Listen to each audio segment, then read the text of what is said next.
Ladies and gentlemen, boys and girls. Where did I put my pen? There it is. I think this one will work. All right, guys, we're going live today. Gonna have a special guest on. Actually, we're gonna talk about college recruiting. I think you guys are gonna like this. If you have any interest in college recruiting, how that process works, what it's about, I'm gonna bring in one of the best in the business in a couple of minutes, a couple of seconds actually. And we can get the conversation going. So if you care about potentially being a collegiate student athlete, you want to listen to this live. I'm actually going to try and get, his name is Steven. I'm going to try and get Steven in here right now. Steven is actually from Ireland, but he works to bring players over from Ireland to college universities here, or college and universities here. So give me 1 second. Let me see if I can find how to add him in very easily.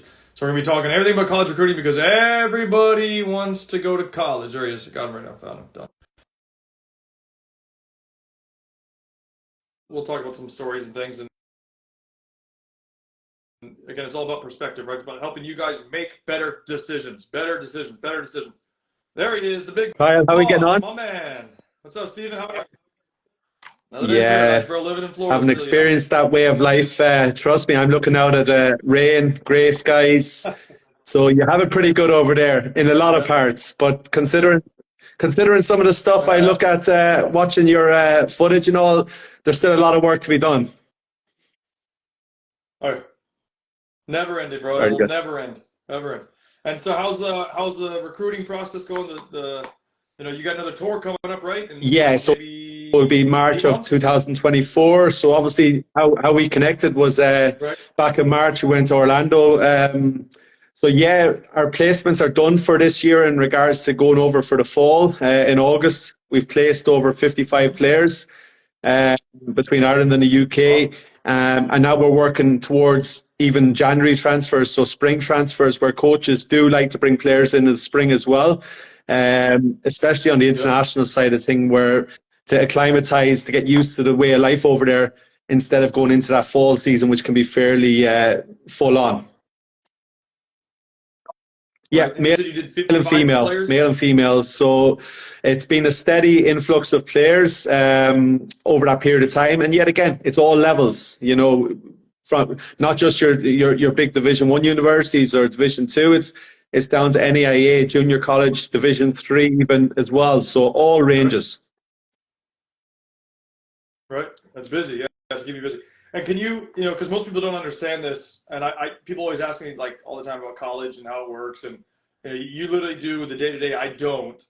And just for reference, guys, this is Stephen Murray. Yes, that's right. You're based in Ireland, and he has a program where he focuses on getting Irish players to Yeah, correct. universities in the United States. So very knowledgeable guy. In fact, we'll talk about the tour in a little bit, but he did a tour here in Orlando, and we played against, or his group played against UCF, Florida Tech, Daytona, Stetson, St. Leo, FI. No, I already said Yeah. that, Florida Tech. Somebody else, Florida Southern, Kaiser somebody else, University. So we a try bunch of schools. to base the tour around playing every level over there in the US to make sure that kids understands the different ranges and different sides of the universities and colleges. But look, as you know yourself, bringing some of your boys along as well and to experience it, it's a big step up, especially when it comes to that higher D1 level for sure. Yeah, it's a big, yeah, big gap, big gap. But can you talk about because you're in the day to day of it. So how does like a typical recruiting process work and like the networking? Because you said you got 55 players in. So like from your standpoint, are you doing the recruiting primarily, or is it like the player working with the coach? Yeah, it's a bit of a mixture. So our job is as a company is obviously to network, to connect with coaches, and a lot of this comes down to reputation. A lot of this comes down to relationships built over the years. We have more and more companies now expanding. When we came in first over in the UK and Ireland, initially there was about 5 companies. Now there's over 80 companies. And a lot of this comes to even guys that maybe we've even sent over to the US, starting up companies. And I always say, no matter what, your reputation will always come to the forefront of this. And this is something that coaches always demand as well. Because yes, I'm representing players over here, and I'm placing them in the US. But it's down to me to make sure that their character is right, their whole personality. I can send video footage over to coaches of players. I can tell them their grades, but the reality is the most important thing is what type of character they are.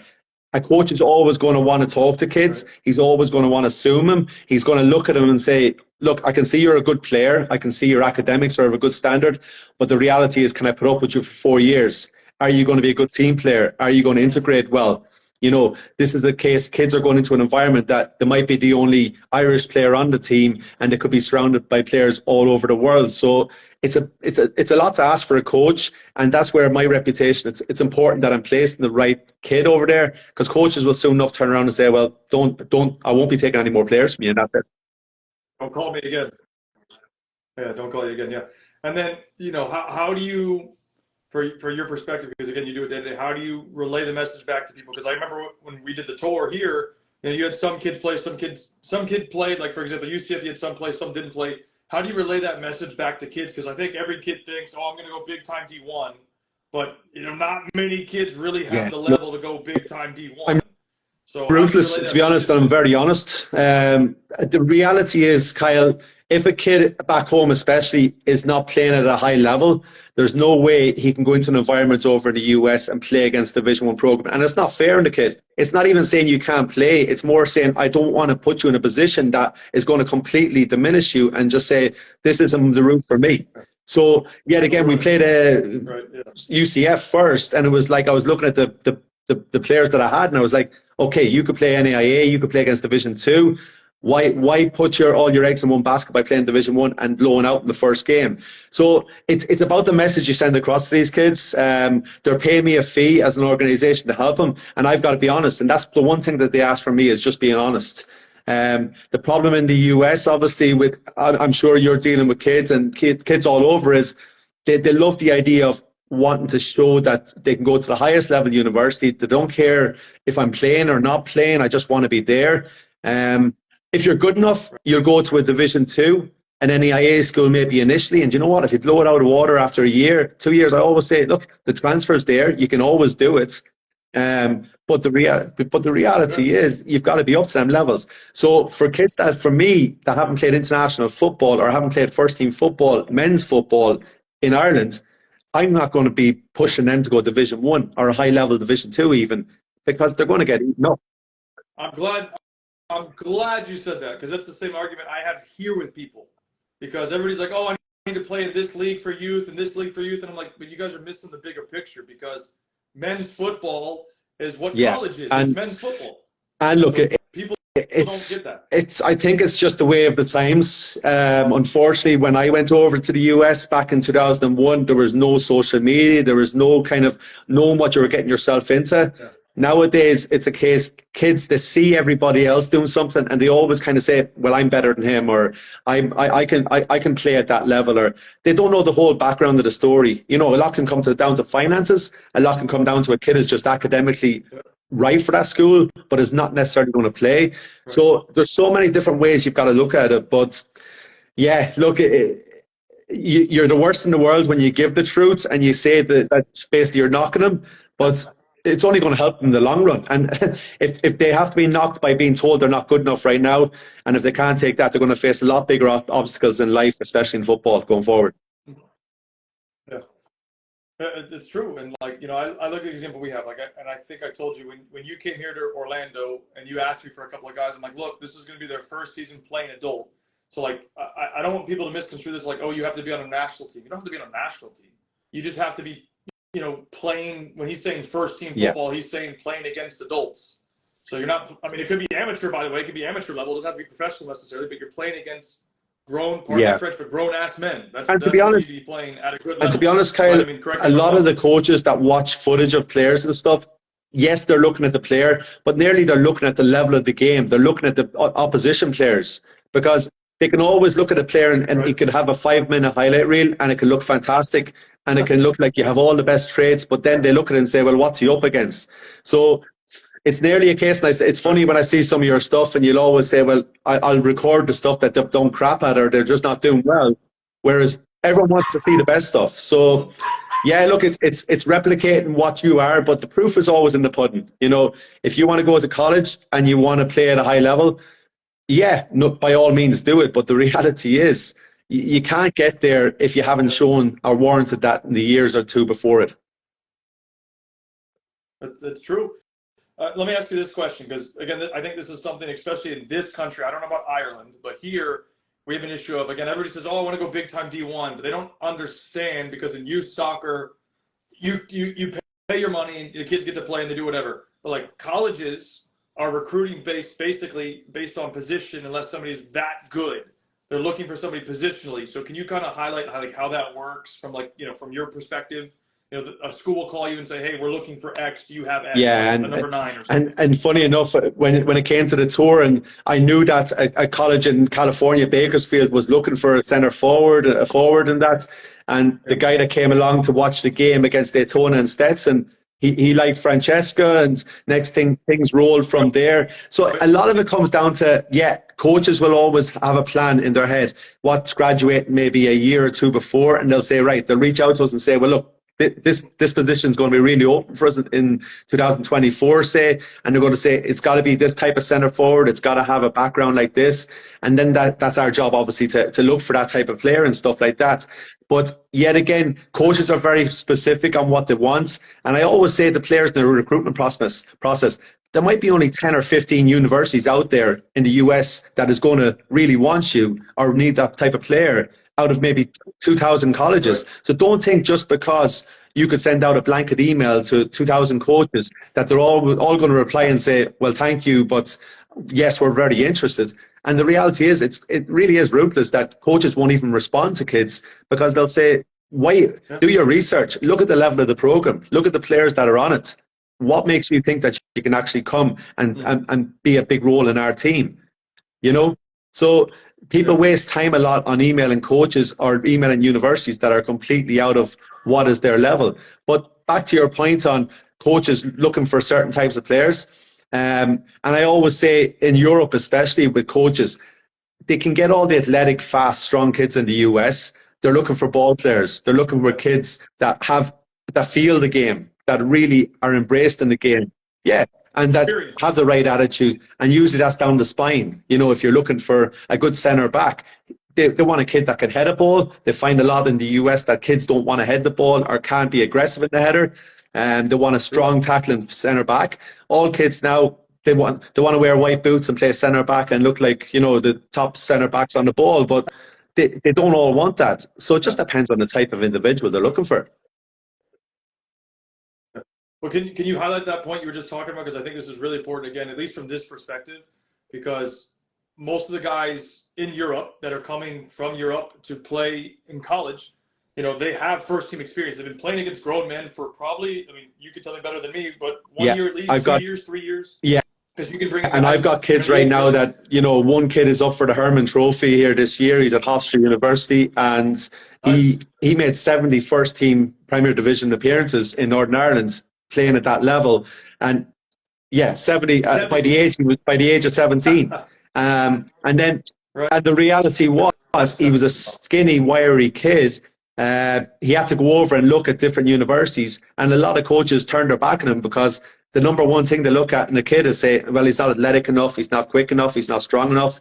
Whereas I looked at this kid and said he's got a 70 appearances Right. at that level. He scored over 20 goals.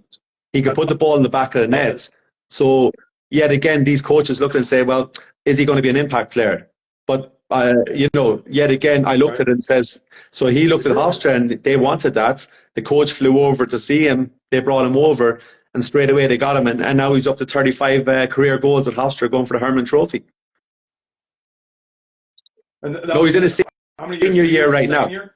In his senior year, but Senior. yet again, Okay. these coaches, they all want the finished article right away, especially at that level.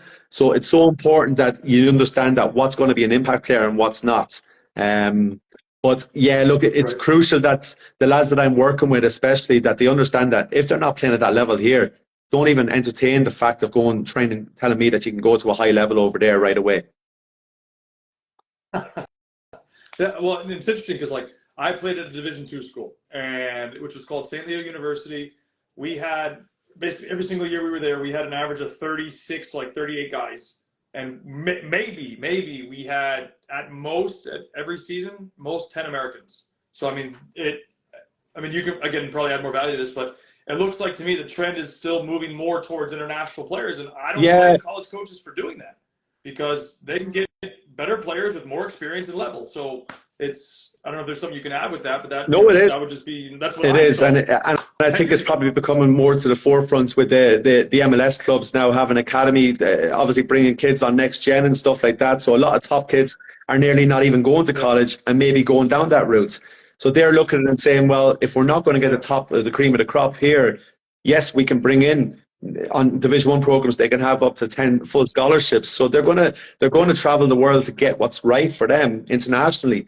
And yet again, it comes down to internationally at that level, especially have they played international football or underage and stuff like that. So yet again, I'm not on any here to harp on about like you have to be at the top level or you have to be an international player of first team football. Find your level. You know, there's nothing wrong with going to an NAIA program. I started off an NAIA program, and there must have been about 20 internationals on our team out of 30. Yet again, you can look at that and say, well, yeah, international players are taken away from American spots, which in some ways could be the case. But then again, the American kids need to kind of step up to the mark and say, well, I don't want kids coming over here taking my spot.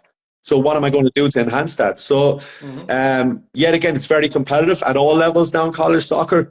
But the reality is, if you're not cutting it, and I've had coaches after 6 months turn around to me and say, well, look, this kid is not good enough for here.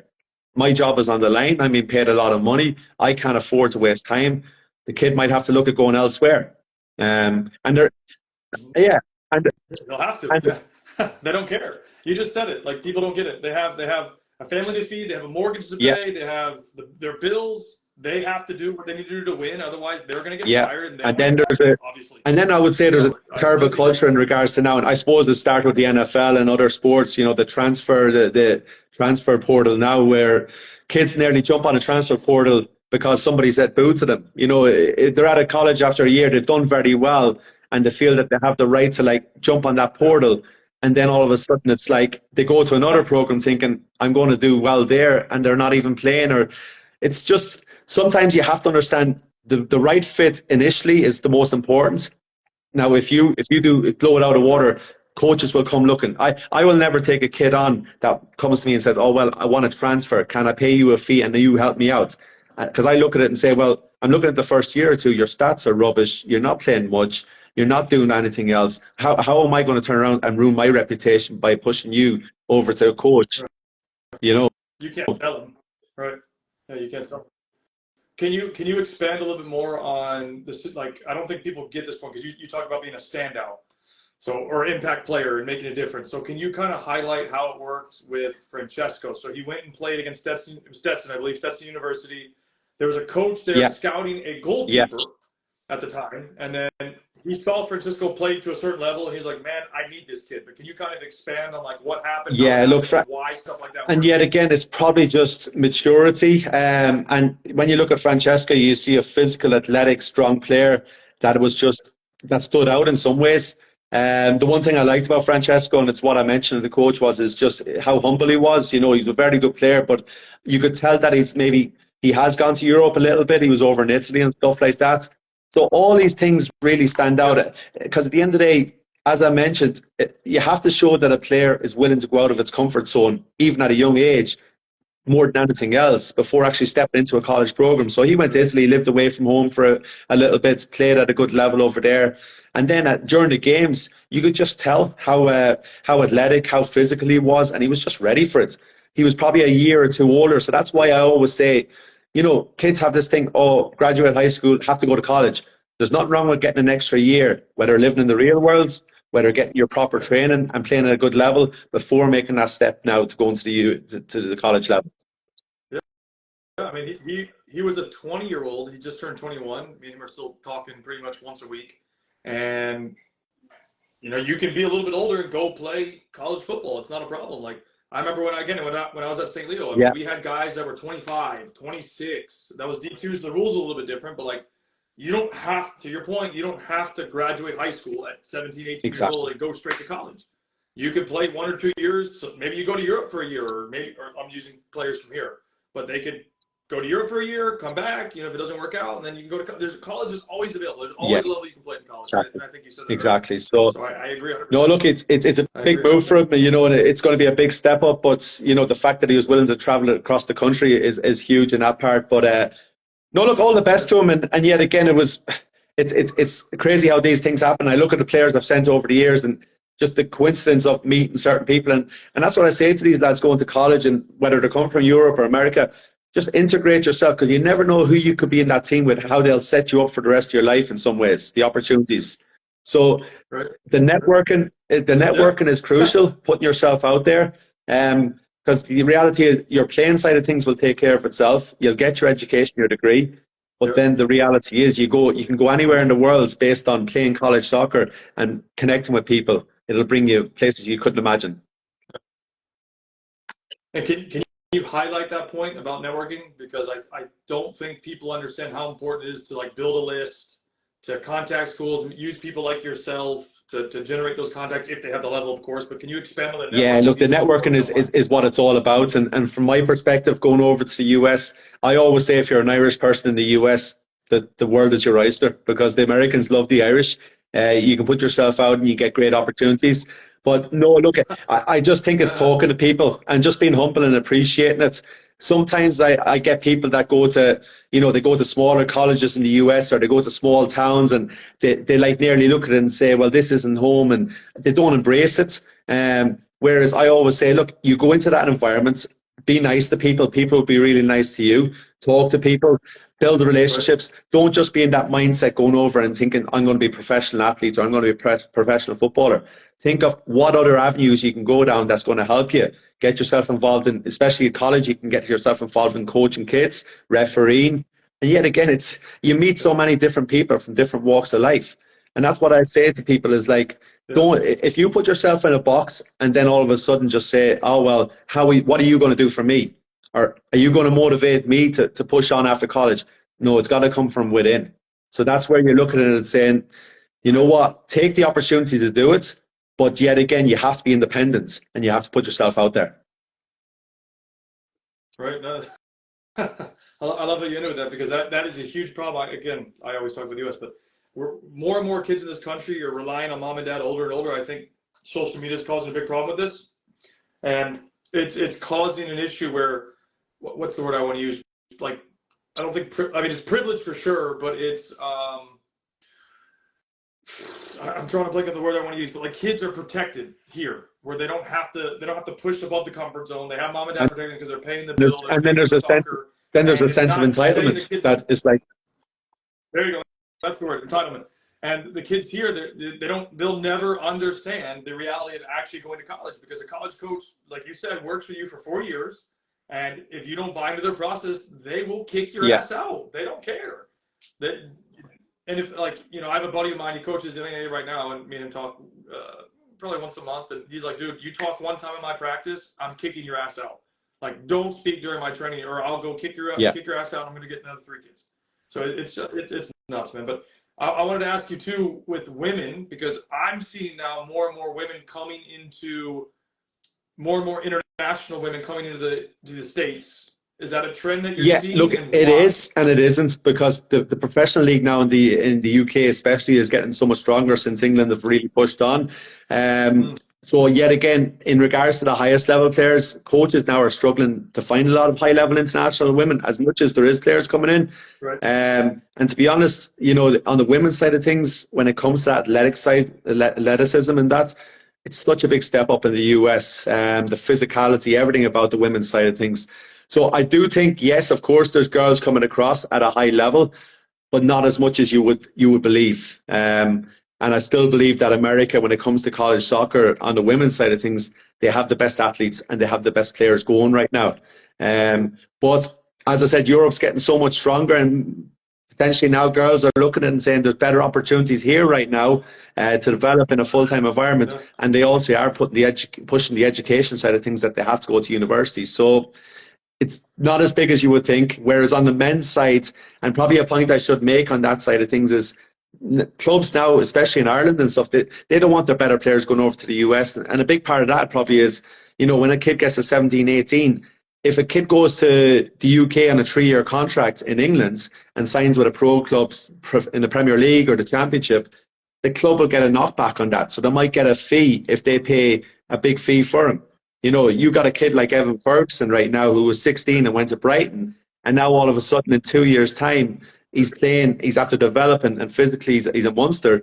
He's scoring in the Premier League, and now they're from a kid that went from maybe 150,000 over to Brighton. His value could be over 100 million now in the next 3 years because he could get that big move, and that It reminds me of Jude. It reminds me of Jude yeah Bellingham when he signed for Real Madrid. I saw an article that yeah Birmingham City got 6 yeah. million just because And of I think size. there's a clause in Ferguson's contract where the club could end up getting around 10 million.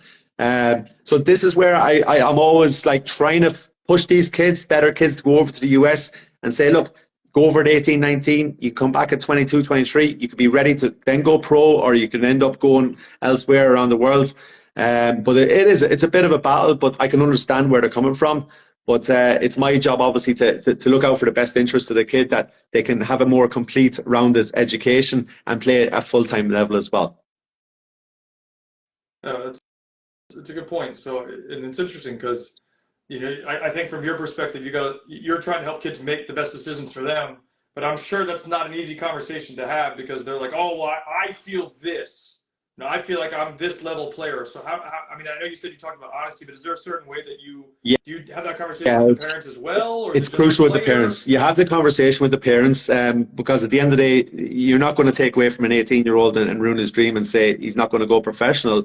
And the reality is, and it's like a, I'd like to put it as like a cattle mart over there where you get a lot of animals. There's guaranteed two or three will make it, and then there's going to be 997 that are going to be left.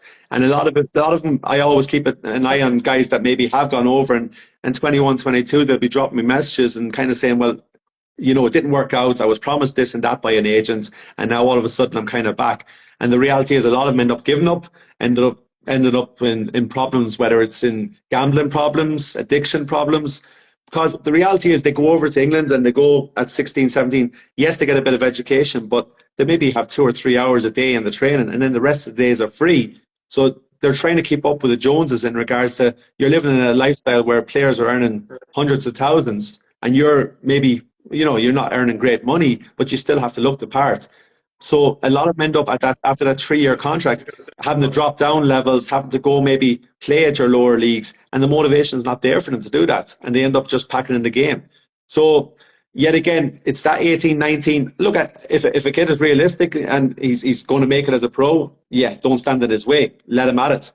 But then again, I've got to have that conversation with the parents, say, just keep him involved in education, because he can go over 21, 22 as long as he's got some form of education in his back pocket.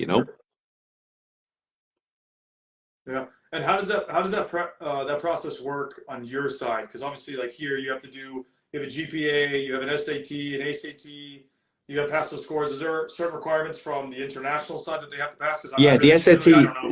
has to be taken. It's kind of been taken away a little bit. The SAT is not a major factor. The GPA is the big part, high school graduation. So as long as a kid goes and does his high school and graduates, that's the main part of it.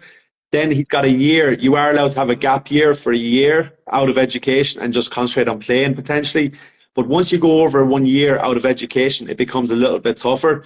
So you have to get yourself into some form of online education, university degree, accredited courses, so that will keep you in line to be eligible. But yet again, if you go and sign with an agent, and you get a pro contract and you're earning money, well, then that's where a lot can come into issues with NCAA, especially with the rules there. So Right. yes, well, So they'll sorry, lock was that? you hard. Very They'll hard. lock They players might very take hard. off a year or two depending on your circumstances. But yet again, we've had players that have been paid in the past, which hasn't been an issue because you can write that off as expenses, whether that's training gear, living expenses, traveling. Yes, that's not a big issue when you're on maybe €300 a week. But if you're on big money, yeah, it does become an issue. It's crazy, huh? And then a recommendation that you would have for players. So, like, I mean, again, you're in this process in the day to day. How many schools, like if I was a player and let's say I play 9 and you think that I could play multiple levels, you think I might be a potential Division 1 prospect, maybe, for sure Division 2, maybe division, any level. Let's just say you have the options for any level. How many schools on average would you say, if there's an average, to be on a list for players? Like, how many, if again, I'm going to be the 9, how many schools should be on my list, Yeah, look, give or take? it depends on your level, but you definitely need to look at it around 10 to 20 for sure, in that area. But Kyle, honestly, sometimes I have kids that are in this system, and you know what? The first offer that they get or first bit of interest is usually the one they end up taking.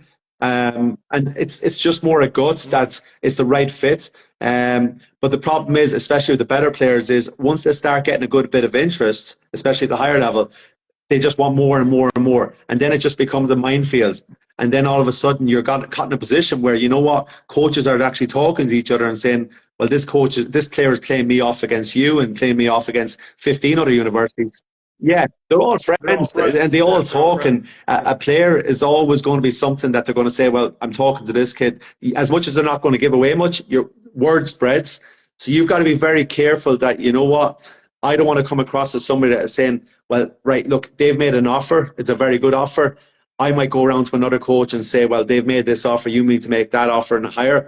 Because the reality is, look, a coach will really, if a coach really wants a player, he's going to just give him what he feels is the best offer for him, more than saying, I have to haggle and have to get you over another program. If you want another program, go and do that.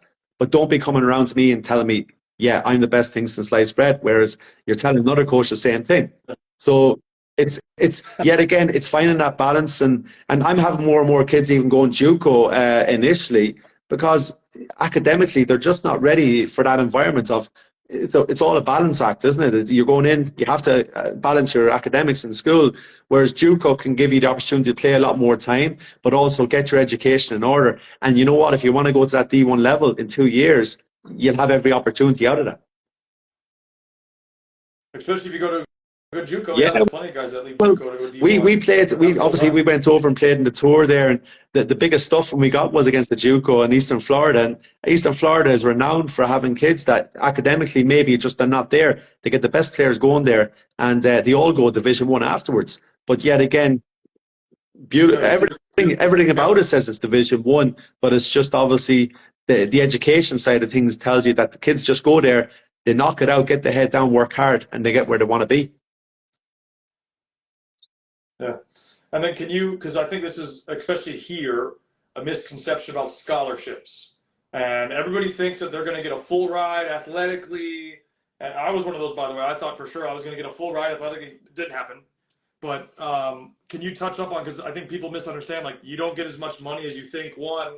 And two, there's not as many athletic scholarships compared to other sports. Yeah, So so can you look, touch up with on the that a little bit? scholarships, I always say year 1 is going to be your most expensive if you go in.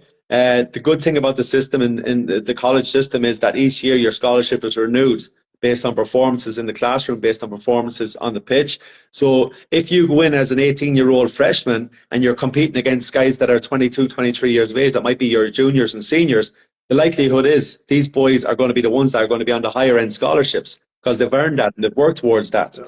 So if you're going in initially, and I harp on about where you've played and the impact that you've had before going to college, if you're not ready, potentially a coach will say, well, look, we'll give you as an international, we'll give you a 60, 70% scholarship, meaning you might have $10,000 to $15,000 to pay for the first year. If you pay that and you do very well, well, look, we can cut that in the second year based on your performances, bring your scholarship up. So yet again, it comes down to you as an individual. How you perform will give you that reward of getting a better scholarship at the end of the year. And then when it comes to cuts and yes, a coach could cut your scholarship, but a lot of that can come down to more misbehavior. Whether your academics are not maintained or whether you're just a disruption to the team. But the reality, a coach will never really Yeah. cut your scholarship if you're a good team player and you just do what's required to keep pushing the team. The coach would rather have a good team player, not so much a great player, but just a really good attitude more than anything else. It's the ones that end up It's got going to be a good over or going to college that think they actually are better than they are. That is just more of a hindrance to a coach. Well, they think they're better than they are. Can you talk about now a little bit like the D1 level? So like, we got the experience, our players, my players got to play with your program. Like we played against UCF. And just the example using UCF because it's just the first one on top of my head. Like the entire starting 11 Yeah. from UCF was international. So like, what level does a player need to potentially play at to play at UCF? Do you think? Like, I know that's probably a hard question to answer, but if you kind of like summarize what the D1 level looks like, so people kind of get it, because I don't think people understand really Yeah, what look, the D1 level I'm looks not going to like. beat around the bush here. It's a ridiculous level. We brought over a lot of players that thought they were good players. They didn't get a touch against UCF, even though the scoreline wasn't too bad. The level of intensity of the players and how even when they were winning easily, they were still just going. They were going. There was no drop off. Look, Yeah. it's top 10 program in the US. You've got to be an international player of a high level. And yet again, that's shown that you're basically maybe in a German league or you're in the Bundesliga and you're coming through the academies and you were on the international setup. It's just, if people have that mindset that I love the idea of I can watch college, and a lot of kids will look at college soccer on TV and say, I can play that level. That's fine. Until you actually go and experience it live. Um, it's insane, man. Like it really is. It blew my mind just seeing how quick these kids were, and even after the game, just how humble they are and how willing they are to offer, advice. Or you've got Brazilian kids that come over and they appreciate the opportunity that's been given to them, and they're so appreciative of getting a $60,000 scholarship a year and what it can do for their life. Whereas I feel sometimes, and I don't know, is it American kids or what, but it's like they nearly kind of like, oh, well, this is part of it. I expect this. So if I get this scholarship, okay, you've given it to me. I've won. I've got my scholarship and that's it. No, you've got to strive all the time. And that's the difference in the highest level players, whether it's college or whether it's professional. They never settle. They're always looking to push. I see obviously you worked with Nanny a little bit and bits and pieces like that. And the mentality of these guys is just on a different level. It really is. And it's just the small little details. And they always say it is small details, but they just always do them small details bigger and better than anything else. And that's what it comes down to. Well, and the interesting thing for me, the interesting thing for me was when we did the Yeah. UCF game, that was off season. That wasn't even preseason or in season. So that's a completely different beast altogether. And I was impressed, very impressed with the level actually. And I'm like, man, this is what they look like in Yeah. off season.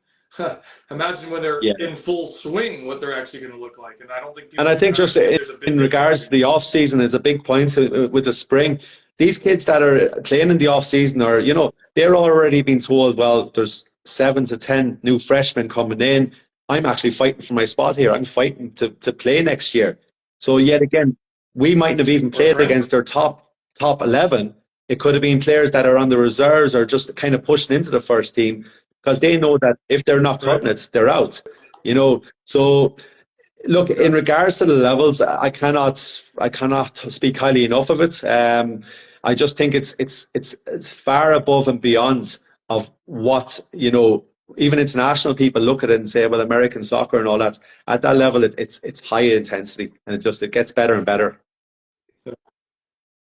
And do you feel like D1 has, using UCF again, do you feel like D1 has gone mostly international, or is it kind of like a mix? Because you would know better than me. Yeah, What does look, it I look would like? say I would say about still say a top Division One programs in the US will have, on a roster of maybe 25, they'll still have 10 to 15 Americans. Like, don't get me wrong, a lot of them, a lot of the top programs are still at that level where they have a lot of the top American kids.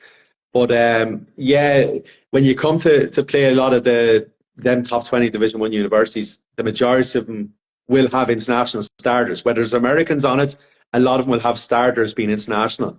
Um, and Right. and I go back to the points. It's nearly the athletic, strong, physical American kids. They're the ones that will play in order to incorporate them players down the spine that will be the real difference makers from an international background. Right. Yeah. It makes a difference. It's definitely. I really feel like in this country, people just don't get what college soccer looks like. Because again, I wasn't prepared for it. I walked in the first day. I only ever played my age group. Kind of what you said, like, hey, you need to know what the level difference looks like, and that there is a gap. I didn't know there was going to be a gap until I walked in, and then my first session, there was like 4 or 5 26-year-olds and I'm 17, 18 years old. I'm going, holy shit, this is way different than what I'm used to. So, and from the Irish standpoint, do you feel that they should be playing, at least trying to get on a first team somewhere, even if it's amateur, before they go to college? Or Yeah, it what is. the recommendation that you Because have? I go watch a lot of 18s, 19s football, and it's lovely football. It's all technical. It's always time on the ball. You're allowed that opportunity. But when you start going into a dressing room and you're surrounded by men and you're surrounded by people that it's every Saturday, it's a livelihood, it's a job, you get paid for it. That's when it showed the true colours, and that's where some kids will go in and they won't survive because they're just not able for even before getting on the pitch. They might be able for what the rough and tumble is of actually getting into an argument at half time or calling each other out. Whereas in youth football, it's like you listen to your coach, you go with it, it's all nice, you're doing great, and technically you're so good on the ball. But it's actually the other side of the game that I think some kids are just not ready for in the college game. And I look at it's yeah, But then show them real exactly. life. And I'd even say, in the college system, the college game, where they get found out is, yes, of course, the seasons are so short, it's so condensed. You've got to be on it every day. It's 2 games a week, it's 3 games a week sometimes. It's training every day, it's classroom. You've got to be on it. Your recovery, your sleep, everything that goes with it. And it's like, if you're not putting the right things into your body, it's not going to work in the longer term of things. And that's what separates the elite from, I think, just the average kids that go over to the US is they're not willing to sacrifice, not willing to put that extra effort in to being the top athlete they can potentially be. Yeah, it makes a difference. And just curious, parent role. So for parents, let's say the kid is going through the process. What is the parent role in this? Because I think this gets lost in translation a lot too. A lot of times parents want to step in, but what is your advice for parents when it comes to their role? Look, the parents are a big part of it in regards to advising, in regards to support, in regards to the network using us as a resource, to help their kid get where they need to be. But the reality is kids or parents, they need to kind of step back, let the kid take the initiative, because even when they're on Zoom calls to coaches, the last thing a coach wants to see is a parent harping there in the background, or yes, they'd like them there if needed to ask questions. But I go back to the fact is, a kid is going to go to college and he's going to have to stand up on his own 2 feet. He's not going to have his mother or father or whoever there with him by the sides. Yes, they can go watch games, but the reality is, and look, I've lived in the US, I've coached in youth soccer, and I've seen it for myself how there's that word entitlement of you pay 3 or 4 grand a year for a club, even more. I coached in Chicago, and I was a coach there in the youth sections, and I know from my own experience that I was running around doing 7 or 8 games a weekend, coaching games. There was very little coaching. It was just a money-making machine, as you keep saying yourself. So the parents are there to support and to really help with this process and in every aspect. But when you're 18 years of age, the kid has to be the one to take the initiative and really own the situation more than anything else. And that's what coaches like in when they bring in players, responsibility, knowing that they're going to be good players for the team, good people. That's the most important thing. And then everything else will take care of itself from there. It should. Now, I'm sure this will be a given, but I know somebody's going to ask this. What is a parent role when their kid's actually at the university? Sorry, say that again. What would you recommend for them? So I'm sure this should be a given answer based on what you just said, but I'm going to ask the question anyways. What is the parent's role once the player is actually committed and going to, like, let's say he's at the university already? Should the parent talk to the coach? What is the parent role in that perspective? The last thing a coach wants to do is when he has a squad of 30 players is dealing with everyone's problems. The parents are in the background and they stay in the background. If you don't like what the coach is doing, you just pull your kid out and just be that kind of protected parent that your kid is the best thing. It's not going to happen. Unfortunately, it's not the way it is. Coaches nowadays, they don't give a shit. They'll just say it as it is. But don't be that parent that just calls up a coach when something is wrong, because that's up to the kid to talk to the parents or to talk to the coach. That's up to there's enough resources in the university that's provided, advisors of all sorts you can go talk to. But if you're going to be calling mummy and daddy every time that something goes wrong, it's probably better you just go back and you go a different direction. That's fair. So I mean, if you could share this, that'd be great. Do you have, you don't have to use any names, but do you have any maybe like potential horror stories? Because you've been in this business for a long time. Something that went really wrong, like maybe a kid about to be recruited and then something happened with a parent. Are there any horror stories Yeah, you look, have with there's something plenty like of that? there's plenty of Oh, horror for college. stories, and yet again, you try to stay away from that side of thing. And over the years, I've had players that have, they come from Ireland and they go over to the US, and they have their going away parties before they go over, and they're probably still hungover and all their friends are hungover, and they get over to the US, and after 2 days they say to themselves, this isn't for me. They're on the phone to the parents, and the parents have booked them a flight back home right away. Um, yeah, I've had a few Oh of them, and shit. and yet again, this is something that, yes, it doesn't help my reputation, but the coach will always look at it and say, you know what, it is what it is. That's their decision. But you try to prepare these as best as you can. But look, I try to stay away from the horror stories. I try to, once I place a kid and you try to advise them and all that, and you say, look, this is the pros and the cons potentially of where you're going and what it's going to be. But the reality is, you're Yeah. going there to play football, and you're not guaranteed a starting position. And this is another thing. Kids will usually throw the toys out of the pram if they're not getting a starting position or not playing. That's where they test the character, and that's where mummy and daddy really need to stay out of it. Because a coach, the last thing he wants to hear is, somebody's complaining that they're not getting starting time at minutes. That nobody's guaranteed minutes. You have to earn the right to get minutes. I was I was literally going to ask that next question. So in college, I mean, obviously I know what the answer is, but for people listening, you know, is playing time earned or given? And then the second point is, does the coach, from your experience, does the coach know, like, let's say he's got 35 players, as an example, does he basically know who his starting 11 is ahead of time? Or, the let's say the core 18 that he's going to have? Because at least at my school, my coach knew, like, okay, here's the 20 here's basically the 15 that are going to be fighting for starters. Then there's another 6 or 7 that will be like impact sub players, and the rest he just like you could just kind of see were just Yeah, reserves that never touched the field. So is that pretty yeah. standard across the board, or Look, how does that it's typically pretty work? standard across the board.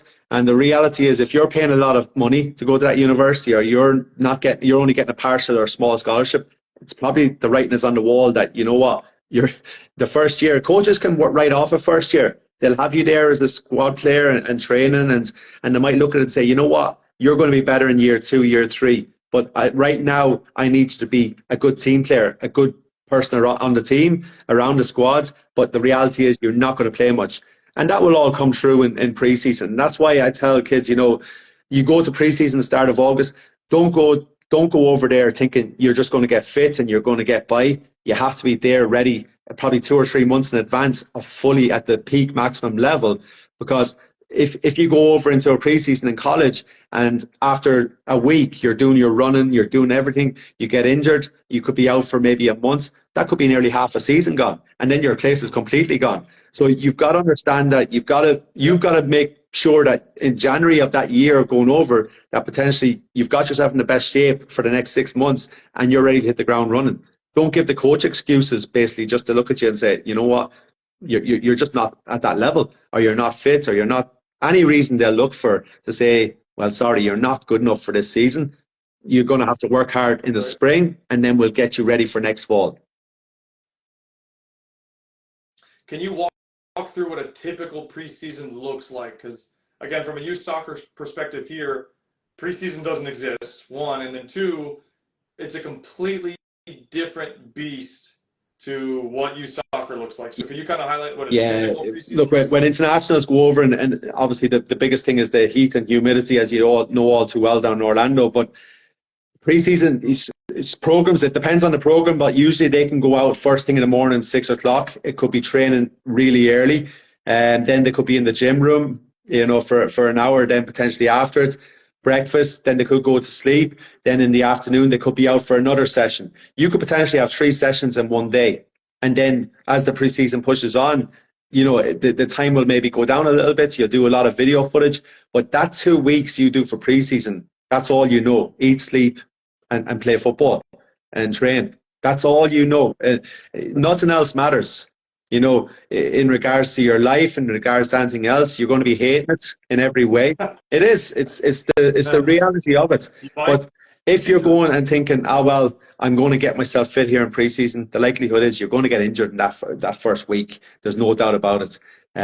So yeah, I always say preseason is one of the things that once I was finished college, I love the fact that I didn't have to do it again. But you know what? You actually do really miss it because they're the 2 weeks that can make your season. As a group, you're getting up, you're pushing each other, you're going to feel pain that you've never felt before. But the reality is, it's going to make you stronger and the team much stronger as you go forward. Right. And then, can you add value to this for people? Like, again, using youth soccer, parents can complain because they have the entitlement and the privilege, and they can say, well, my son needs to do this. How often, and it's really two questions, so I'll ask the first one, is position. So how often do you see players that maybe, for example, in Ireland, they play 9, but then they go to a college and the coach says, hey, you're going to go play right back now. We're recruiting him as a right back. How often do you see a position change? And is that frequent, or what typically happens? All the time, man. All the time. Honestly, it's a big thing now, coaches, when they look at players' versatility. They don't want to pigeonhole players. Look, the reality is, if you've got a goal scorer, a number 9 that can score over 20 goals, you're not going to tell him to go play right back. But at the end of the day, it needs must. You know, if you can't play 3 or 4 different positions in a college game, especially, you're not going to make it. Because the game changed so much, and probably the biggest thing with the college game is the rotation of substitutes. How often and frequent it is. So you might have played 20 minutes at the start in centre midfield, and then you go on the second half, and you could end up having to play right back because of an injury or because of something that's happened. And a coach needs that. You know, if he's got a squad of 25 players, you can't just be saying, oh, well, I'm only a centre midfielder. That's the only position I can play. Because I can guarantee you there's going to be 5 or 6 other centre midfielders in that programme that can play just as well and better than you. So it's such a huge thing. And that's what I say, versatility in the game nowadays, it really is what coaches look for. Because back then it was like a basic 4-4-2, or, you know, you'd have your formations, your basic formations. But nowadays, coaches want, 3 at the back. You know, they want a centre back to be a ball playing centre back on the right side or even the left side, you know. And I think that's all changed in every aspect. So versatility is huge. If a kid is telling you, and if a kid at 12, 13 years of age is telling you that he can only play that position, well, then he needs to wake up and start playing other positions to get more comfort, you know. He believe. Yeah, no, that's why I wanted to ask the question, because there's probably parents on here. Like, I talk to parents all the time that'll send me messages. Like, I'll get a message that says, my son's a 9-year-old. He's the best striker ever. Yeah. Okay, he's 9. Like, he should be playing every position in the book at this point. So that's why I wanted to ask the question, because I think, again, this is something that gets lost in translation. I don't know about from the Irish perspective, but I'm sure you got guys that say, well, I'm a number 11. And I need to play number 11. And then you're like, well, you're going to go there and you're going to find out for real what's going to happen when you actually look, it's, as I mentioned, the formations of coaches these days, they really want their players to be flexible in every aspect. And look, game management, game understanding, that will all come for these kids when they get a little bit older, and 16, 17. But that period of, 11, 12, 13, they should be just playing and trying to play a number of positions. And then figure out what's best for them, but always have your extra different positions that you can play going forward for sure. Okay, so touching on that, because I don't know about Ireland, but in the US we have a big issue where kids don't want to really impact the game defensively. How important is defensive work rate in the college game? Look, any coach now will tell you defense starts from the forward line. And it's a big part of it. Every top side now that plays the game will usually have a front 3 that are usually just all about running, pace, power, but very good on the defensive side of things. Look, these days, possession-based teams, it's a big thing. But if you're not going to be a team that's in a possession-based, you have to be able to run and work hard and win the ball back and get good positions. And a lot of it probably comes from, game intelligence and your intelligence of understanding where you need to be 5 seconds before a certain situation arises. Because if you get yourself in positions where defensively you're always going to be making last ditch tackles and your timing's going to be off. And that all comes from just understanding of maybe 3 or 4 seconds or even half a seconds of just not being in the right place, not being understanding where a teammate is out of position, where you have to cover in. So yet again, the defensive side of things, if one person lets it down, it's like a chain. The rest falls, doesn't run right, you know. So you've got to make sure that you're in line with everything. And I remember, I think it was my second game I ever played in college. I was a freshman. Again, big learning curve. And my coach came up to me. You know, I subbed on. I think I was playing right back. I think we were playing Nova Southeastern. And he's like, okay, I think we're winning the game like 1-0, 2-1, something like that. It's a close game. And he's like, Kyle, we need you to close the game out. Don't go forward. Didn't listen to him. He subbed my ass back off. And he's like, you are, like, I don't want to use the exact words that he used, but he's completely ripped into me. And he's like, you are uncoachable. You're not touching the field. I remember I didn't play for 4 games. And I'm like, well, Yeah. what the, like, I just want to play. But I guess really the question I have for you is, how important is it for a player that is going to go play college soccer to buy into the coach's tactical game plan?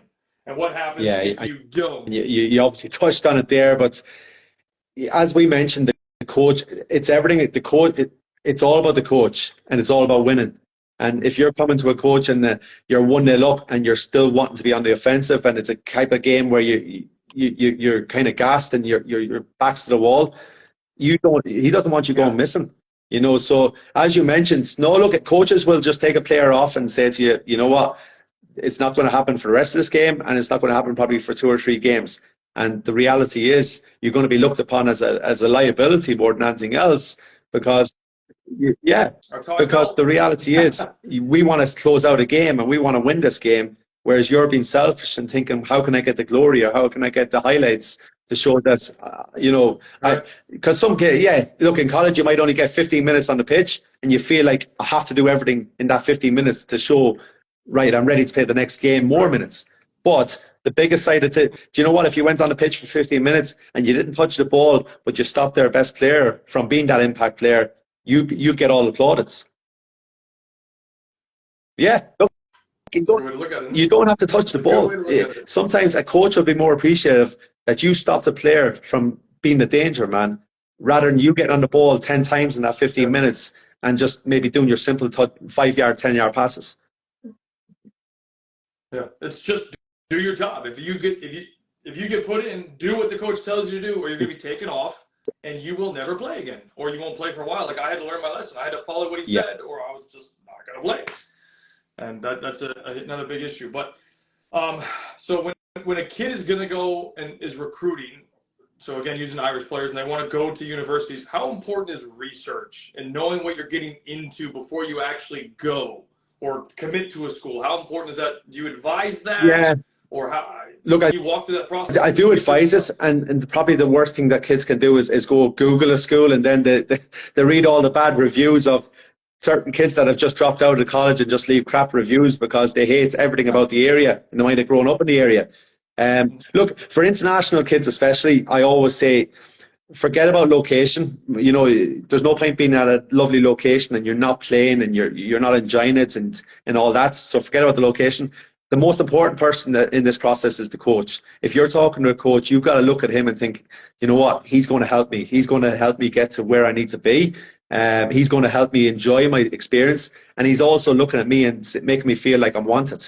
And that's probably the biggest thing. A coach looking at you, no matter what their record was last year or the year before, if they were 2-14, but he's looking at you and saying, you know what, I want to build a team around you, or I want to bring you in and you're going to be a big part of this, or in some way. That's the most important thing, because a coach can make or break you.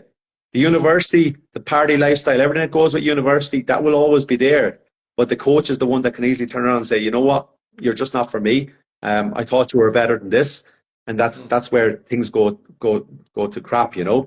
So that's probably the biggest thing, Kyle. You know, if they do the research, I always say, look, I always have players that have somewhat played at different universities. That's probably the biggest resource for me. And that's how I get a lot of my business, is through referrals, where, you know, kids have had a good experience working with me and going over and stuff. I don't have all the answers when they get over there.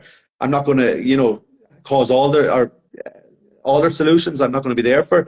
But I know I'll help them in every way I can. So that's another very good resource that if you know somebody at a college, just make sure you reach out to them. And if they're from your same location or Florida or wherever it is in the world, and you feel that you can just reach out to them on social media, do it and ask the questions that need to be, and the honest answers they'll give. They should. Yeah, they should. That's a good advice. And then the last question I have, really, unless there's some comment that somebody can put in. So if anybody has a comment, put it in now, because I'm going to ask my last question that I have written down.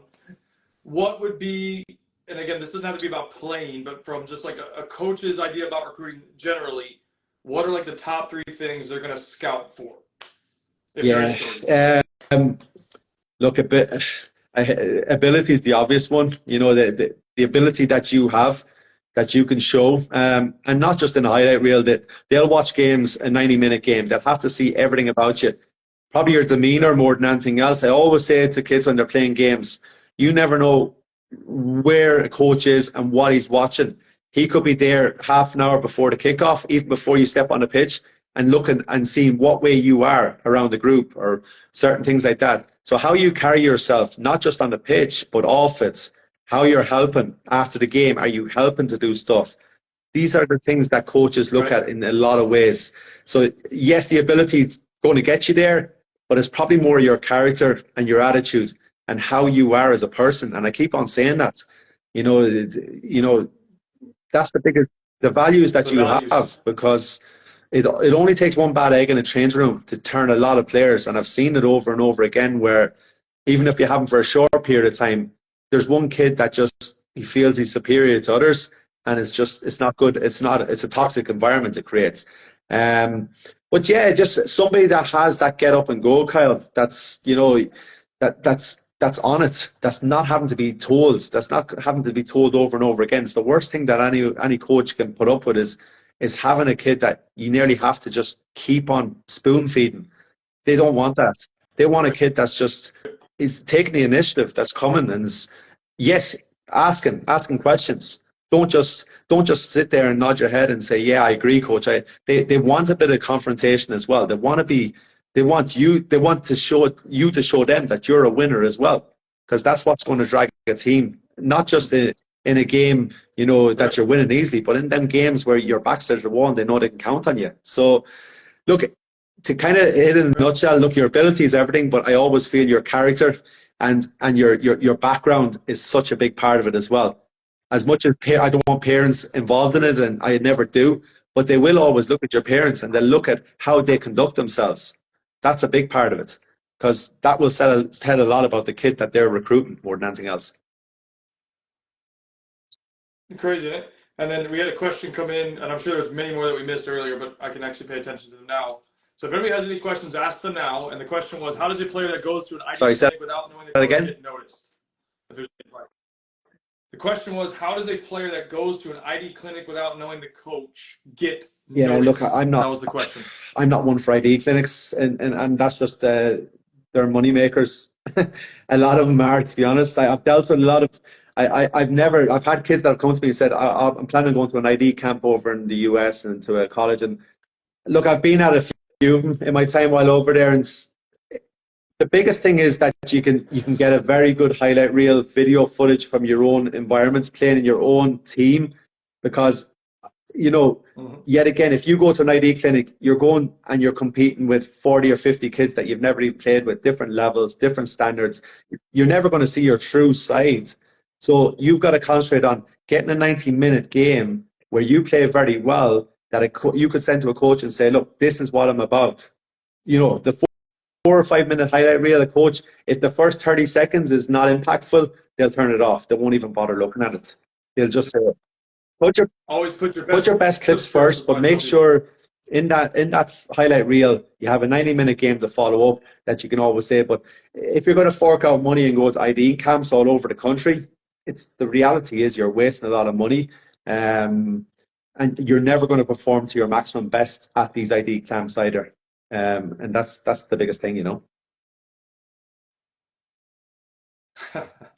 No, it's good, because I always tell people that college coaches that do camps, and I don't blame them because they just make money from it, but most players, probably 99%, if not more, 99.9%, will never get recruited from an ID camp or a college recruiting camp or something like that. And it's actually funny. A friend of mine is a Division One or was a Division One coach, and he told me, I don't know if this is consistent in the industry, but he had a special recruiting camp for players that were like on his final list. Is this something you've seen before? So it's like a camp for like 25 guys. It was basically free. Yeah. Is that something you've seen before? Yeah, look, or kids get invited for free because they're basically the ones that they want to have a serious look at. It's Right. just the way. It's no difference from I remember when I was finishing college and I was going to play, you know, USL and A League and stuff like that, and I'd go to a trial and there was like 60 kids there and they're all paying $150, $200 to go, and I'm like looking at it saying, if you want to be a professional, you have to be wanted. You're not going to pay money just to be a professional. So yeah, look, it's one of those, and that's why even, you know, obviously you mentioned the tours, and I do tours over to actually play against universities and colleges. That's also another big thing, and that's why I invited some of your kids along, where give that opportunity just to play and see it and understand. But you're never gonna learn anything from going to an ID camp. And the reality is the feedback that you get will be just common feedback that's generally said to a lot of kids is thank you for your commitments, thank you for your money, but we're not interested. It's funny you said it like that, because I had a player who I think this was 2.5 years ago at this point, and wasn't very good. He's still trying to go to college, and the parents sent me he went to like a 1-day ID camp, and he got all 97 plus scores, and I'm like, okay, either I'm full of shit or they're lying the hell out of you. And I'm like, I know I'm not full of shit because your kid's not that good. And they were like, oh, D1 coaches said he's one of the top prospects. And I'm like, fuck. So it just fueled the flame, you know. It was funny because the kid's not going anywhere right now. But and I feel bad saying that, but it's truthful. It's like he didn't have the level, but he went to an IE camp, like you said, and they're all like, hey, you have the skills, you have this. And I'm like, fuck. Yeah, look, it's unfortunately that's the way America can be in a lot of ways. And, you know, at the end of the day, I see it over in Europe now. You know, there is a lot of that. You know, there's a lot of agents now that are very close with clubs in England, and they'll sell a dream to a kid, and they no problem getting trials over in English league clubs and stuff like that. But at the end of the day, the reality is he's never going to be good enough. So that's where you've got to manage expectations. And it takes people like me, I suppose, that will say it as it is and just say, look, you're a junior college player. That's where you need to go. You know, you can work your way up, but that's where you're at right now. No, there's not. There's not. And it's wrong in some ways. It's wrong in some ways to just say, oh, well, you're a junior college player, because the reality is junior college can be very high level. The only reason why you're going to junior college probably is because maybe just academically you're just not ready to go to a bigger university, but you'll still come up against top internationals at the junior college level. I just think everybody, and I'm sure it's the same in Ireland, everybody you just hear D1, you're like, I want to go to D1. But like, obviously you got to be very, very good, one, unless it's a very low level school, which are, I'm sure, some. But then it's like, I tell people this all the time, there is a level for you. You just have to be willing to accept it and understand that that's your level. And then two, you have to be open-minded to understand that even though it's not, you know, top Division I, and that might not be your best fit, it's okay to go to JUCO or go D3 or go NAI or go whatever division. It's okay. There's good levels. Like for example, my boys, some of the kids that played with you, we played 3 college games, August and the beginning of September. So we played a Christian school, so it's NCCAA. We played my old school, which was St. Leo. And then we played an NAIA school. So the Christian school would beat 2-0. St. Leo, we were tied 1-1 until the 70th. And then you just put on a bunch of fresh players, and we ended up losing 3-1. And then we played Florida College, which was an NAIA school. I think it was a reserve team, but we ended up beating them 3-2. And I'm like, you know, there's a fit for all of you guys somewhere. You just have to be open for it. One of you might go D1. The rest of you might go D2. Yeah. The rest of you might go, you know, there's a fit. Just, are you open to that?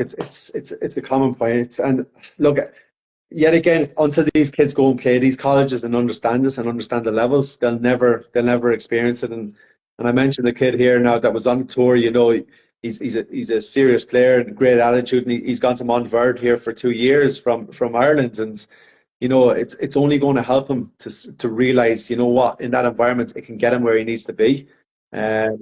But he was at that level, and he's the right level. But it's a big commitment, it's a big sacrifice, and that's the same as American kids. You know what? If you get the opportunity to go to Europe for a year and live it before maybe going to college, do it. Don't think twice about it. You'll only gain from it, you know. Yeah. Well, and I told like our players, I'm like, look, okay, if you want to go to college, you have time. It's okay. You can graduate high school, you take 1 or 2 years, still play adult level football here because we have something that I believe is good value, which is called UPSL. So there's 2 leagues of that. There's UPSL Division One. I consider that closer to like MLS Academy level, so not like MLS Next, but the actual academies, so like Orlando City Academy, DC United Academy, and then you have Premier, and I would say that's closer to college. Like there are some teams that are like Division One level, and there's some teams that are Division Two or a mix. So I feel like you're going to get closer to that. So like you can go play UPSL for 1 or 2 years, get that experience at 18, 19, 20 years old, or younger if you can, which I always recommend. And then you can still go to college and play. It's okay. You know, you don't have to go the second you graduate high school, but everybody wants to because that's what mom and dad say to do. No, it's definitely here. It's hard. It's hard, but I recommend the same thing you do when you say go play adult level football and make those differences. And I can't I can't agree more with it. It's correct. That's the only thing I tell people. No, 100%, Kyle. So, but that's it, man. I don't know if there's any final questions. You know, Stephen, I really appreciate you coming on. I'm sure we'll talk again soon. And I'm sure I'm going to I should do it now. I'm going to put the message out for the group to say, hey, your event's coming. Yeah, so look, we're going March 2024, the 19th of March. So look, we've lined up a lot of Division One universities, UNC Charlotte, High Point University, then a few Division Two universities, NAIA.